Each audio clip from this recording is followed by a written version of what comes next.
For more than a year, D.C. has been abuzz about Iran and its nukes, and lots of familiar words are being thrown around. Imminent threat, weapons of mass destruction, preemptive war. On cable TV and in closed public forums, hawks like Bush's former UN ambassador John Bolton are floating and at times advocating this idea. Israel needs to launch a preemptive airstrike on Iran's nuclear facilities before the next U.S. president comes into office. If you read his recent Wall Street Journal op-ed piece, Bolton's logic goes something like this. Iran intends to enrich weapons-grade uranium as part of its domestic nuclear program. Iran successfully launched long-range ballistic missiles earlier this year. Therefore, a nuclear attack on Israel is imminent, so Israel must strike first. Never mind the fact American intelligence agencies released a sweeping report this year stating Iran has no active nuclear weapons program, despite the desire for nuclear power.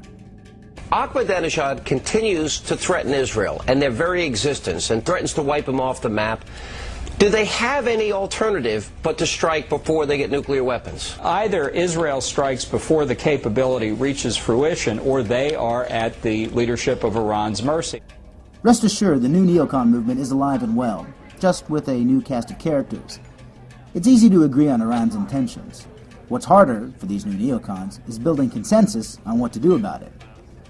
So mostly they gravitate to what they know: regime change, preemptive war. And like with the planning of Iraq, or lack thereof, it's hard to find evidence of serious thinking about the long-term consequences of a preemptive war on Iran.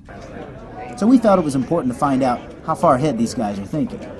You see, when neocons talk about an Israeli attack on Iran publicly, it goes something like this.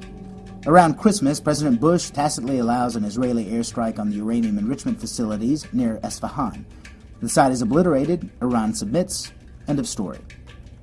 But here's another possible scenario. President Bush tacitly allows an Israeli airstrike on the uranium enrichment facilities near Esfahan, which is a city of 2 million people. The site is obliterated, causing uranium groundwater contamination and nuclear fallout. In response, Iran launches 3 of its Shahab-3 rockets at Tel Aviv, then blockades the Strait of Hormuz. Oil speculators panic, crude prices soar to $200 a barrel, world stock markets buckle.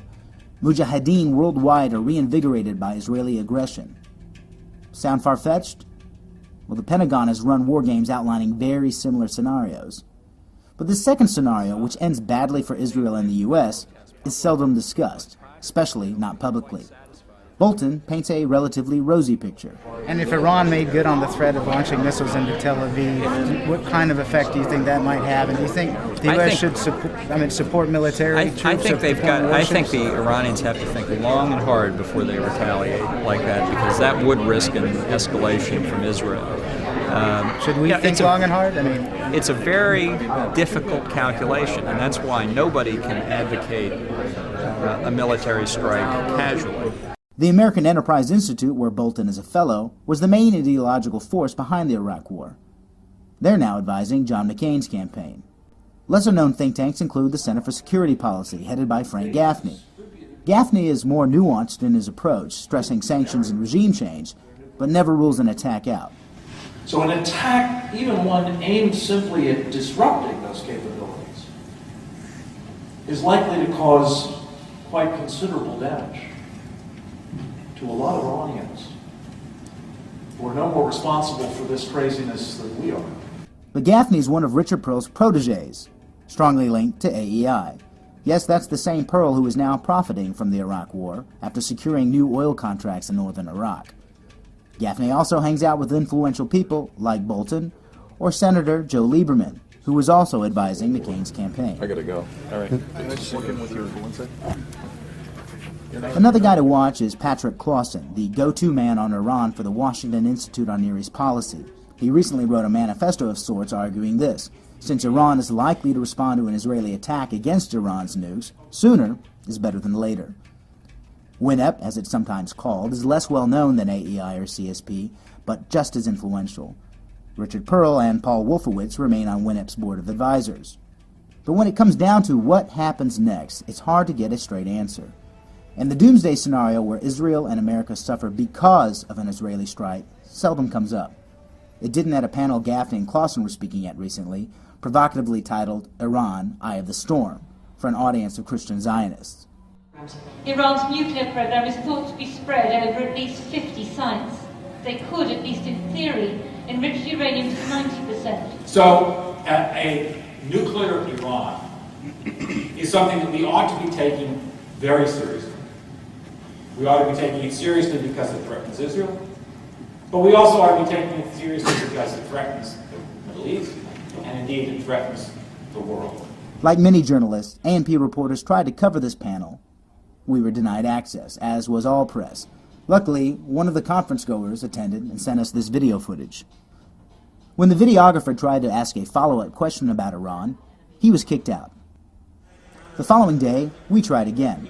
A&P was allowed to film a panel exploring Middle Eastern threats to Israel. Update and assessment of the threat from Iran, where it's heading.